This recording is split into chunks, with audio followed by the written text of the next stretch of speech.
नमस्कार दोस्तों, आपका स्वागत है एमनेस न्यूज में। चीन की आक्रामकता को काउंटर करने के लिए भारत तेजी से अपनी सैन्य क्षमताओं को बढ़ा रहा है और इसी के तहत भारत ने साल 2021 में अपने तीसरी स्वदेशी परमाणु संचालित आक्रमण यानी कि पनडुब्बी SSBN के नाम से जो है उसको लॉन्च की थी। लेकिन अब लेटेस्ट सैटेलाइट तस्वीरों में समुद्र के अंदर भारत की ये एक्सटेंडेड पनडुब्बी देखी गई है, जिसका की कोड नेम S4 है, जिससे इस संभावना पर जोर दिया गया है कि भारत सरकार ने चुपचाप बिना किसी शोर शराबे के इसे भारतीय नौसेना में शामिल कर लिया है। यूरेशियन टाइम्स की रिपोर्ट के मुताबिक विशाखापट्टनम स्थित गुप्त जहाज निर्माण केंद्र यानी कि SCB के बाहरी शुष्क डेक पर ली गई सैटेलाइट इमेजरी में S4 तीसरा अरिहंत श्रेणी SSBN को अपने पूर्ववर्तियों पनडुब्बियों के साथ दिखाया गया है। इस तस्वीर में पनडुब्बी लॉन्च ट्यूब दिखाई दे रहे हैं और ये पनडुब्बी अपने साथ पिछली पनडुब्बी की तुलना में दुगनी संख्या में बैलिस्टिक मिसाइलों को ले जाने में सक्षम है। भारत के S4 पनडुब्बी में कितनी क्षमता है, थोड़ा इसे भी समझते हैं। असल S4 पनडुब्बी 3500 किलोमीटर की रेंज वाली K4 मिसाइलों को ले जाने में सक्षम है। K4 पनडुब्बियों से लॉन्च की जाने वाली बैलिस्टिक मिसाइल को कहा जाता है और S4 पनडुब्बी में K4 मिसाइलें लगाए जाने की उम्मीद है। भारत को समुद्र में लंबी दूरी की पनडुब्बी से लॉन्च की जाने वाली मिसाइलों की जरूरत रही है, क्योंकि इंडो पैसिफिक का तनाव काफी बढ़ गया है। फिलहाल भारत के पास जो INS अरिहंत परमाणु पनडुब्बी है वो K15 मिसाइल से लैस है, जिसकी मारक क्षमता सिर्फ 750 किलोमीटर ही है। यानी कि इस मिसाइल से भारत चीन के ज्यादातर रणनीतिक इलाकों को निशाना नहीं बना सकता था। यहाँ तक कि पाकिस्तान के साथ संघर्ष की स्थिति में भी भारतीय पनडुब्बियां पाकिस्तान के सिर्फ दक्षिणी हिस्से को ही निशाना बना सकती थी। लिहाजा तीसरे परमाणु पनडुब्बी का भारतीय नौसेना में शामिल होना और K4 मिसाइलों को ले जाने की क्षमता ने भारतीय नेवी की ताकत को काफी बढ़ा दिया है। दरअसल समुद्र के अंदर किसी न्यूक्लियर डिफेंस के लिए सबसे बड़ी चुनौतियों में से एक यह है कि under water vertical launch system काफी सोफिस्टिकेटेड और जटिल हथियारों में से एक है और इसके लिए दो माध्यमों पानी और वायुमंडल में स्थिरता, गति और सटीकता का होना निहायत ही जरूरी है। लिहाजा S4 पनडुब्बी के भारतीय नौसेना में शामिल होने से भारत की परमाणु प्रतिरोधक क्षमता को जबरदस्त इजाफा हुआ है। भारत के पास अभी भी कम से कम 3 ऑपरेशनल पनडुब्बियों की कमी है, जिसका मतलब है कि पनडुब्बियां मुख्य रूप से निरंतर परमाणु निरोध बनाए रखे बिना बंदरगाह के अंदर और बाहर होती रहे। फिलहाल अब तक भारत के पास 2 परमाणु संचालित बैलिस्टिक पनडुब्बियां यानी कि SSBN है, जिन्हें एडवांस टेक्नोलॉजी वेसल्स यानी कि ATV कहा जाता था। इन दोनों में से पहला S2 INS अरिहंत और S3 INS अरिघाट है। वहीं भारत के सबसे बड़े दुश्मन चीन के पास ही SSBN टेक्नोलॉजी वाली 12 परमाणु पनडुब्बियां हैं, जिन्हें अतीत में अफ्रीका के पूर्वी तट पर काउंटर पायरेसी गश्ती के लिए तैनात किया था। हालांकि चीनी पनडुब्बी रोधी युद्ध अभी शुरुआती चरण में है। भारत के लिए खतरे के आकलन को देखते हुए SSBN nuclear response nuclear action की गारंटी देते हैं और ये बेहतरीन स्ट्राइक क्षमता के साथ इनके पास काफी लंबे वक्त तक समुद्र के अंदर छिपे रहने की भी क्षमता होती है। भारतीय सेना के एक अधिकारी के मुताबिक परमाणु प्रतिरोध के लिए एक पनडुब्बी को हमेशा गश्त पर रहना होगा और अगर अरिहंत ही अकेला बंदरगाह पर आता जाता रहेगा तो इसका मतलब ये हुआ कि हमेशा परमाणु प्रतिरोध करने में फेल हो रहे हैं। यानी कि वो कहना चाह रहे हैं कि हमारे पास कम से कम ऐसे 4 पनडुब्बी होने चाहिए। एक जो है कि वो गश्त लगाता रहे, एक जो है कि वो स्टैंड बाय में मौजूद रहे और एक जो है कि वो वापस आता रहे तो दूसरा उसको ज्वाइन करने के लिए समंदर के अंदर जाता हो। यूरेशियन टाइम्स से बात करते हुए भारतीय अधिकारी ने कहा, हमें अभी 3 से 4 SSBN की जरूरत है ताकि हम एक को गश्त पर रखें, जबकि एक बंदरगाह पर स्टैंड बाय में मौजूद हो और एक गश्त के लिए जा रहा हो तो एक गश्त खत्म कर वापस आ भी रहा हो। साल 2021 में भारत ने चुपचाप S4 SSBN पनडुब्बी लॉन्च किया था।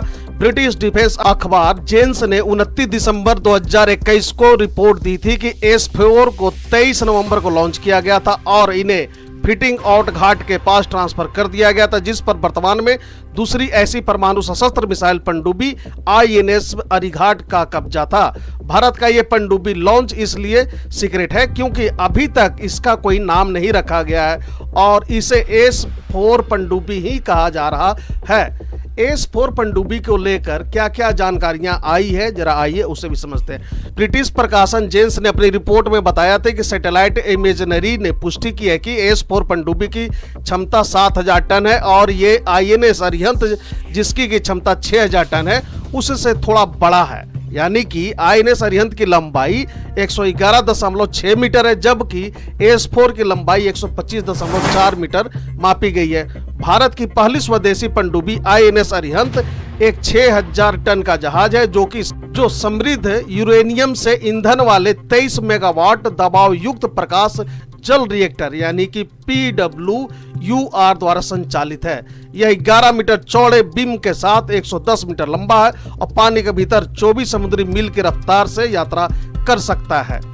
INS अरिहंत को 2009 में लॉन्च किया गया था और साल 2016 में इंडियन नेवी में कमीशन किया गया था।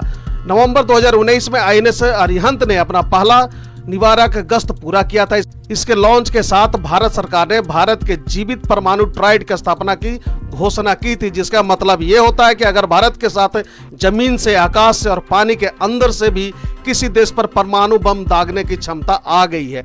INS अरिहंत को भारतीय स्वदेशीकरण कार्यक्रम के लिए एक उपलब्धि माना जा रहा है। जब 2017 में ATV दुर्घटना का शिकार हुई थी तब भारत के पास कोई परमाणु ट्राइड नहीं था। पानी के अंदर भारत की परमाणु पनडुब्बी का ताकत समझिए। पानी के अंदर परमाणु युद्ध होने पर दुश्मन के परमाणु हथियार को बीच में मार गिराने के लिए आपके पास न्यूक्लियर पनडुब्बी होना जरूरी है। वहीं वो पनडुब्बी बैलिस्टिक मिसाइल लॉन्च करने के साथ साथ उसके पास पर्याप्त दूरी तक मार करने की क्षमता से भी लैस होना जरूरी होता है। वहीं जब से पनडुब्बियों से लॉन्च की जाने वाली बैलिस्टिक मिसाइलें अस्तित्व में आई है तब से परमाणु पनडुब्बियों को सबसे विश्वसनीय न्यूक्लियर डेटरेंट हथियार माना जा रहा है क्योंकि समुद्र की लड़ाई काफी ज्यादा मुश्किलों से भरा होता है। जैसा कि अमेरिका की पोलारिस पनडुब्बी के बारे में दुनिया को पता था कि उसे मारा नहीं जा सकता था, लिहाजा रूस ये जानता था कि अगर उसने पहला हमला किया तो पोलारिस पनडुब्बी उसे छोड़ेगा नहीं। आइए थोड़ा पोलारिस पनडुब्बी के बारे में थोड़ा सा उसका विस्तार पर चर्चा कर लेते हैं। अमेरिका की पोलारिस पनडुब्बियां ठंडे युद्ध के दौरान विकसित की गई परमाणु शक्ति से संचालित बैलिस्टिक मिसाइल पनडुब्बियां थी जिन्हें विशेष रूप से पोलारिस मिसाइलों के संचालन के लिए डिजाइन किया गया था। ये पनडुब्बियां अमेरिकी नौसेना के द्वारा संचालित की जाती थी और इन्हें जॉर्ज वाशिंगटन श्रेणी की पनडुब्बियों के रूप में जाना जाता है। पोलारिस प्रोग्राम की शुरुआत 1950 के दशक में हुई थी जब अमेरिका ने सोवियत संघ के साथ बढ़ती परमाणु दौड़ में अपनी स्थिति मजबूत करने के लिए एक नई प्रकार की सामरिक परमाणु शक्ति विकसित करने का निश्चय किया। पोलारिस मिसाइल प्रोग्राम का मुख्य उद्देश्य एक ऐसी परमाणु शक्ति विकसित करना था जो समुद्र के अंदर से संचालित हो सके और दुश्मन के रडार सिस्टम को चकमा दे सके। पोलारिस पनडुब्बियां परमाणु रिएक्टर से संचालित होती थी जिससे इन्हें लंबे समय तक परमाणु के अंदर बने रहने की क्षमता मिलती थी। इन पनडुब्बियों में पोलारिस मिसाइलें स्थापित की गई थी जो पानी के अंदर से दागी जा सकती थी। यह तकनीकी विकास अमेरिका को एक महत्वपूर्ण सामरिक लाभ प्रदान करता था। पोलारिस पनडुब्बियों का सबसे बड़ा सामरिक लाभ यह था कि दुश्मन की नजरों से ओझल रह सकती थी और अचानक से हमला करने की क्षमता रखती थी। इससे इन पनडुब्बियों को एक प्रमुख प्रतिरोधक शक्ति के रूप में माना जाता था जो कि शीत युद्ध के दौरान अत्यधिक महत्वपूर्ण था। पोलारिस पनडुब्बियों के बाद अधिक उन्नत पोसिडन और ट्राइडेंट मिसाइल प्रणालियों को विकसित किया गया। ये नई पनडुब्बियां अधिक सटीक और शक्तिशाली मिसाइल क्षमताओं से लैस थी जिससे अमेरिका की सामरिक परमाणु शक्ति में और वृद्धि हुई। पोलारिस पनडुब्बियां शीत युद्ध के दौरान अमेरिकी नौसेना के सामरिक क्षमताओं का एक महत्वपूर्ण अंग था और उन्होंने सामरिक संतुलन को बदलने में महत्वपूर्ण भूमिका निभाई थी। तो ये थी पोलारिस की एक संक्षिप्त कहानी। तो दोस्तों, एक विश्वसनीय परमाणु डेटरेंट देश बनाने की भारतीय परियोजना अपनी शुरुआत से ही गोपनीयता में डूबी हुई है। जैसे कि भारत ने रूसी सहायता की मदद से SSBN परमाणु पनडुब्बी चलाने की क्षमता हासिल की थी, ठीक वैसे ही भारत ने रूस से पनडुब्बी किराए पर ले लिया। वहीं अब अपनी परमाणु क्षमता को विस्तार देने के लिए भारत ज्यादा रेंज वाली SSBN और SLBM हासिल करने की दिशा में काम कर रहा है। भारत के पास अभी जो SSBN पनडुब्बियां INS अरिहंत और INS अरिघाट है वे अपेक्षाकृत कम दूरी तक मार करने वाली L-15 पनडुब्बी लॉन्च बैलिस्टिक मिसाइलों यानी कि SLBMS को ले जाने में ही सक्षम है। हालांकि दावा किया जा रहा था कि वो लंबी दूरी तक मार करने वाली K4 बैलिस्टिक मिसाइलें ले जाने में भी सक्षम है, लेकिन K-15 मिसाइल की मारक क्षमता सिर्फ 750 किलोमीटर से लेकर के 1500 किलोमीटर तक ही है, जो बंगाल की खाड़ी से चीन को निशाना बनाने के लिए पर्याप्त नहीं है। साल 2023 में भारत ने 3500 किलोमीटर मारक क्षमता वाली अपनी परमाणु सक्षम K4 पनडुब्बी लॉन्च बैलिस्टिक मिसाइल का एक ही हफ्ते में 2 बार परीक्षण किया था। मिसाइल का परीक्षण आंध्र प्रदेश के तट से दूर एक पनडुब्बी पोंटून के आकार के समुद्र के नीचे मंच से किया गया था। परीक्षण ने मिसाइल की पानी के नीचे से निकलने और अपने परवलयिक प्रक्षेप पथ पर चलने की क्षमता का प्रदर्शन किया। एक बार K4 मिसाइलें पनडुब्बियों में शामिल हो जाने के बाद इंडिया नेवी भारत को चीन के साथ अंतर को काफी कम कर देगी।